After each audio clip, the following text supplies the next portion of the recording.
Hoje nós vamos falar sobre o modernismo no Brasil.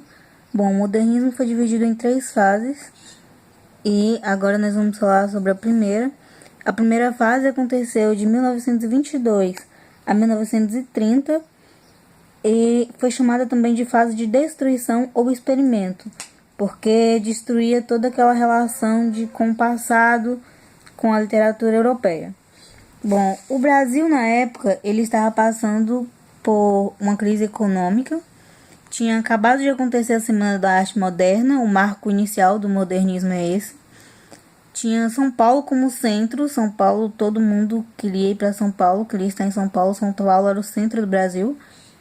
Houve a fundação do Partido Comunista e a Revolta Tenentista. As principais características desse movimento era a busca de uma linguagem brasileira, a busca de uma separação de toda aquela cultura europeia. O não ao acadêmico era uma coisa mais solta, menos formal. O espaço urbano, o espaço rural é deixado um pouquinho de lado. Romper com o passado e com aquela coisa de que tudo vem da Europa, uma busca de um nacionalismo, a ironia e o humor. Os principais escritores são o Oswald de Andrade e o Mário de Andrade. Eles dois não são parentes. O Oswald, suas principais obras são Serafim Ponte Grande e Memórias Sentimentais de João Miramar.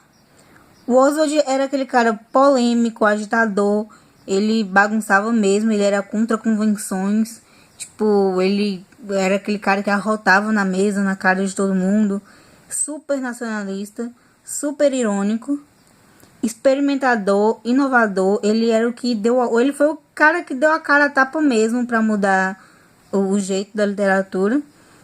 E ele tinha muita mistura de gêneros. Ele escrevia romance, mas no meio do romance vinha um poema e vinha recortes e paródias. E é isso. O Mário de Andrade, ele era um escritor apaixonado por São Paulo. Ele focava muito, suas obras eram muito focadas em São Paulo.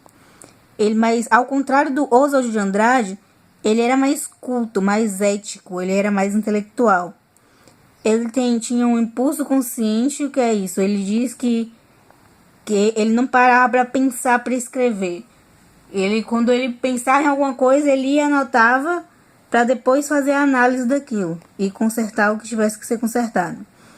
Suas principais obras são Macunaíma, que conta a história de um brasileiro mesmo, de um herói sem caráter, e